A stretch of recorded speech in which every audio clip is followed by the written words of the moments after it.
Hello everyone, कैसे हैं आप सब लोग। आई थिंक आप सब लोग पॉजिटिव होंगे, पॉजिटिव सोच रहे होंगे। तो चलिए इसी पॉजिटिव नोट्स के साथ में आज रीडिंग स्टार्ट करते हैं कि आपको अपने पर्सन पे ट्रस्ट करना चाहिए कि नहीं करना चाहिए, कि उनकी दिल की बातें आप तक लाने की मैं कोशिश करूँगी कि सच में वो इस रिलेशनशिप के बारे में क्या सोचते हैं, आपके लिए लॉयल हैं कि नहीं हैं। तो आपको उनके पे ट्रस्ट करना चाहिए, विश्वास करना चाहिए कि नहीं करना चाहिए। तो आज यही ट्रेडिशनल टैरो से आज हम पता करने की कोशिश करेंगे। Reading general and collective reading है, प्लीज़ आई होप आप इस बात का ध्यान रखेंगे। तो चलिए देखते हैं कि क्या आपको अपने पार्टनर पे ट्रस्ट करना चाहिए या नहीं करना चाहिए।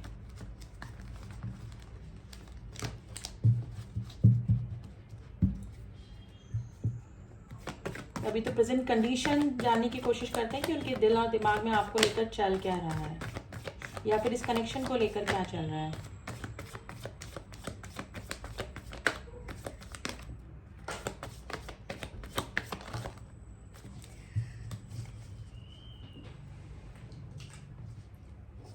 चलिए कार्ड्स हमारे पास आ गए हैं। क्वीन ऑफ पेंटिकल्स का कार्ड आया है एंड 5 ऑफ कप्स का कार्ड आया है, टेम्परेंस का कार्ड आया है, पेज ऑफ सॉर्ड्स का कार्ड आया है, क्वीन ऑफ कप्स का कार्ड आया। गाइस दो क्वींस आई हैं। आपकी एनर्जी मुझे इस तरह से लग रही है कि आप काफ़ी इमोशनल हैं, केयरिंग हैं, और मुझे लग रहा है कि आपने चेज कर करके या फिर कमिटमेंट आपने मांगा होगा या फिर स्टेबिलिटी मांगी होगी इस रिलेशनशिप में, लेकिन आपके पार्टनर की तरफ से मुझे कोई भी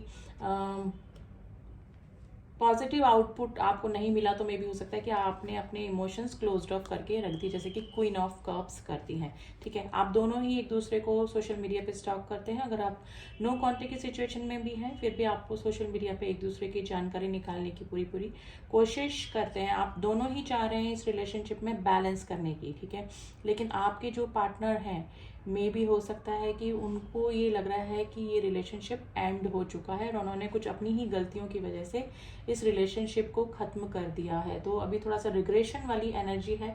थोड़ा सा इन कार्ड्स को गाइस क्लियर करना पड़ेगा कि रिग्रेशन क्यों है, क्या सिचुएशन है जिसकी वजह से रिग्रेशन इस पर्सन को हो रहा है।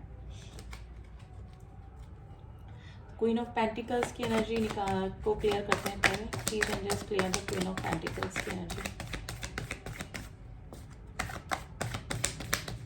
देखिए आप दोनों को या तो कमिटमेंट इशू की वजह से आप दोनों के बीच में गाइस मुझे लग रहा है या तो थर्ड पार्टी इशू है आप दोनों के बीच में, या ये पर्सन थर्ड पार्टी कोई ऐसे पर्सन के इन्फ्लुएंस में आए हैं जिसकी वजह से ये रिलेशनशिप खराब हुआ है। अगर थर्ड पार्टी के रूप में फैमिली है तो फैमिली में कोई इस तरह का लेडी फिगर हो सकता है, यानी कि कोई महिला हो सकती है जिसकी वजह से आप दोनों के यूनियन में प्रॉब्लम आई होगी, जिसकी वजह से आपके रिलेशनशिप में नो कॉन्टेक्ट की सिचुएशन अगर बनी हुई है तो वो सिचुएशन आई होगी। तो या तो फैमिली है या फिर थर्ड पार्टी इशू मुझे गाइस आप दोनों के बीच में लग रहा है। तो ट्रस्ट करने की बात तो मैं बाद में आपको बताऊंगी, लेकिन अभी करंट सिचुएशन जो है इस पर्सन की मनोदशा क्या चल रही है वो निकल कर आई है।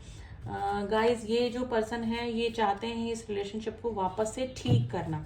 ठीक है, अगर आपकी नो कॉन्टेक्ट की सिचुएशन बनी हुई है तो ये पर्सन अभी चाह रहे हैं कि इस रिलेशनशिप को कैसे आगे बढ़ाया जाए, कैसे ठीक किया जाए। ठीक है, जो भी गलतियां हुई हैं उसको पीछे छोड़कर कैसे इस रिलेशनशिप को वापस से मतलब फ्लावरिंग कैसे आए इस रिलेशनशिप में। ठीक है, तो यही सोच रहे हैं पर्सन। इनको ये लग रहा है कि रिलेशनशिप एंड हो गया, लेकिन डेथ एंड रीबर्थ का कार्ड आया है। गाइज ये पर्सन इस रिलेशनशिप के एंडिंग से खुश नहीं है, आपके साथ में नो कॉन्टेक्ट की सिचुएशन जो बनी हुई है उससे भी खुश नहीं है। ये जो रिलेशनशिप है ये आपको भी लग रहा होगा कि आप कुछ भी नहीं हो सकता, लेकिन ये रिलेशनशिप रीबर्थ लेगा। ठीक है, एकदम आपको खत्म होके दोबारा किस नए चीज की शुरुआत होना, या तो इसी रिलेशनशिप में या फिर किसी और रिलेशनशिप में। 9 ऑफ कप्स की एनर्जी आई है जो कि विश फुलफिलमेंट को बताती है। ठीक है, आप इस पर्सन पे ट्रस्ट कर सकते हैं। देखिए गाइस पहले की बात अलग है, पहले की कुछ एनर्जी में मुझे लग रहा है कि इस पर्सन ने काफ़ी गलतियां करी हैं, या तो थर्ड पार्टी में ये पर्सन चले गए हैं, या फिर थर्ड पार्टी की वजह से आप दोनों का रिलेशनशिप खराब हुआ है, या फिर फैमिली में किसी पर्सन की वजह से, इनकी फैमिली में किसी पर्सन की वजह से, या फिर किसी थर्ड पर्सन के इन्फ्लुएंस की वजह से जरूर खराब हुआ है। लेकिन ये पर्सन अब क्या है, अब इस रिलेशनशिप का रिबर्थ चाह रहे हैं, यानी कि सब कुछ आप भी पुराना सब कुछ भूल जाएं और वो भी पुरानी अपनी गलतियां सब कुछ भुलाकर वापस से आपकी तरफ आना चाह रहे हैं। तो आप उनकी विश फुलफिलमेंट बन चुके हैं अभी। तो डेफिनेटली आप इस पर्सन पे ट्रस्ट कर सकते हैं, लेकिन कभी अब अगर इस पर्सन की तरफ से कोई प्रैक्टिकल मूवमेंट आपको दिखे तो ही आप इस पर्सन पे ट्रस्ट करें, क्योंकि फीलिंग जो निकल के आई है, रिग्रेशन तो है इस पर्सन को, यानी अपनी गलतियों का एहसास है। 6 ऑफ स्वॉर्ड्स की एनर्जी है गाइस। मुझे लग रहा है कि ये जो पर्सन है ये इन्होंने खुद ने ही आपसे मूव ऑन किया होगा, ठीक है। कुछ प्रॉब्लम्स आपकी लाइफ में आ गई होगी, आपके रिलेशनशिप में आ गई होगी, तो उनको फेस करने के बजाय उस उन प्रॉब्लम को ही इग्नोर करके ये पर्सन आगे बढ़ गए होंगे, यानी कि अपनी दिमागी शांति या फिर उन प्रॉब्लम से ही दूर होकर चले गए होंगे। लेकिन अब क्या है, आपकी मिसिंग एनर्जी इस पर्सन को हो रही है अगर नो कॉन्टेक्ट की सिचुएशन में है, और अगर लेस कॉन्टेक्ट की सिचुएशन में भी है और आपसे बातें शेयर नहीं कर रहे हैं आपके पार्टनर, तो भी आपके पार्टनर आपको सोशल मीडिया पे स्टॉक करते हैं। कुछ ना कुछ प्लानिंग डेफिनेटली गाइस आपके पार्टनर के दिल और दिमाग में अभी चल रही है। ये कम बैक करना चाह रहे हैं अपनी आपकी लाइफ में, ठीक है।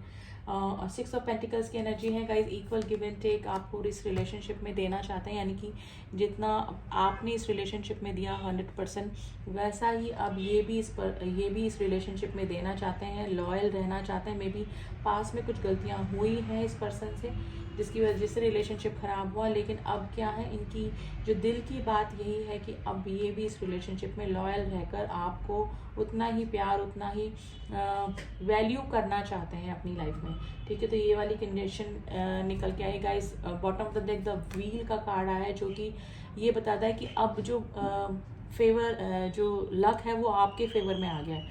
व्हील ऑफ फॉर्च्यून, यानी कि आप जैसा चाह रहे थे अब वो आपके साथ में होने वाला है, यानी कि पास में भी हो सकता है कि इस पर्सन ने घोस्ट किया हो, चीटिंग करी हो, आपको वैल्यू नहीं करी हो, लेकिन लक अब आपकी साइड में आ गया है, ठीक है। तो डेफिनेटली ये पर्सन टेम्परेंस की एनर्जी में है, रिग्रेशन की एनर्जी में है, बैलेंस करना चाह रहे हैं आपके और इनके रिलेशनशिप में, और रीबर्थ डेफिनेटली हो सकता है इस रिलेशनशिप का वापस। अगर बिल्कुल नो कॉन्टेक्ट की सिचुएशन बनी हुई है, फिर भी आपके और इनके रिलेशनशिप में वापस से कुछ मूवमेंट, कुछ एक्शन इस पर्सन की तरफ से ही हो सकते हैं, जिसकी वजह से आप वापस से कनेक्शन में आ सकते हैं गाइस, ठीक है।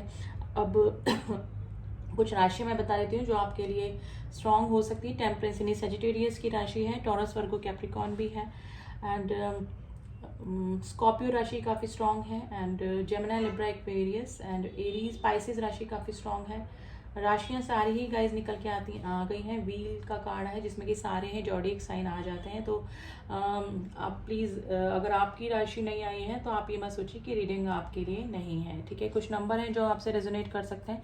Number 13, number 5, number 9, number 11, number 13 वापस से आए, नंबर 3, नंबर 7, नंबर 9 वापस से आए हैं। 9 की एनर्जी गाइज आज आपके लिए स्ट्रांग हो सकती है। आपको हो सकता है कि 999, 99 दिख भी रहा हो। एंजल नंबर 6 एंड नंबर 3 आज आपके लिए इम्पॉर्टेंट हो सकता है। तो गाइज आप इस पर्सन पे ट्रस्ट कर सकते हैं, लेकिन आप तभी ट्रस्ट करें जब इस पर्सन की तरफ से कोई पॉजिटिव रिस्पॉन्स आपको दिखे, पॉजिटिव एक्शन आपको दिखे, क्योंकि फीलिंग्स तो निकल कर आ गई हैं इस पर्सन के कि ये अभी इस रिलेशनशिप के बारे में क्या सोच रहे हैं। ये रिबर्थ चाह रहे हैं, दोबारा से इस रिलेशनशिप को चाह रहे हैं, मैनिफेस्टेशन चल रही है इनको आपको अपनी लाइफ में लाने की वापस से, यानी कि आपके साथ में वापस से रिकनेक्ट करना ये पर्सन चाह रहे हैं। तो मैं ये नहीं बोलूँगी कि आपको ट्रस्ट करना चाहिए कि नहीं करना चाहिए। अगर इस पर्सन की एक्शन आपको पॉजिटिव लगते हैं या फिर जेन्युइन फीलिंग लेकर ये पर्सन वापस से कम बैक कर रहे हैं आपकी लाइफ में, तो हाँ, आपको इस पर्सन के ऊपर ट्रस्ट करना चाहिए डेफिनेटली, ठीक है। अब एंजल्स की एडवाइस देख लेते हैं गाइज। एंजल्स आपको क्या करने को कह रहे हैं मेरे व्यूअर्स के लिए। प्लीज़ एंजल्स कार्ड दीजिए कि मेरे व्यूअर्स को अभी प्रेजेंट सिचुएशन में क्या करना चाहिए। Not the right time. देखिए मैंने बोला ना, अभी कोई भी डिसीजन तक नहीं पहुंचेगा आप इट्स अप टू यू, आपके ऊपर है। आप देखिए, आप कंtemplate करने की कोशिश कीजिएगा कि ये पर्सन जेन्युइन फीलिंग लेकर आ रहे हैं। अब इनके एक्शन इस तरह से हैं कि ये आपको कमिटमेंट दे सकते हैं। आपकी तरफ जो भी इनकी एक्शन हो रहे हैं वो लॉयल हैं, ये ऑनेस्ट हैं आपके लिए। तो आपको देखना है गाइज, आपको इनकी एक्टिविटीज़ और फीलिंग्स को जानने समझने की कोशिश करनी पड़ेगी, ठीक है। Not the right time. अगर कोई डिसीजन तक पहुंच रहे हैं आप इस रिलेशनशिप को लेकर, तो ये अभी सही समय नहीं है। तो एंजल्स बोल रहे हैं आपको ही देखना है, जैसे कि मैंने बोला कि आपको देखना पड़ेगा कि ये रिलेशनशिप आपके लिए वर्दी है कि नहीं है, या फिर इस पर्सन की जो फीलिंग है वो आपके लिए लॉयल है कि नहीं है। वैसे तो फीलिंग्स काफ़ी रिग्रेशन वाली ही निकल कर आई है गाइज। ये पर्सन को काफ़ी रिग्रेशन भी है अपने किए पे। तो अगर इस पर्सन का कोई पॉजिटिव रिस्पॉन्स आता है तो टाइम लीजिएगा, समझने की कोशिश कीजिएगा एंड क्लियर कन्वर्सेशन करके ही इस रिलेशनशिप में आगे बढ़िएगा। तो ये थी रीडिंग गाइज आज जिससे भी मैच हुई है एंड आई होप आप लोग समझें अपनी फीलिंग और अपने पार्टनर की ट्रू फीलिंग समझने की कोशिश करें, तभी इस रिलेशनशिप में आगे जाएं। ठीक है, तो रीडिंग को मैं यहीं स्टॉप करती हूँ। मिलती हूँ आपसे नेक्स्ट रीडिंग में, तब तक के लिए ओम साई राम, ओम नमः शिवाय।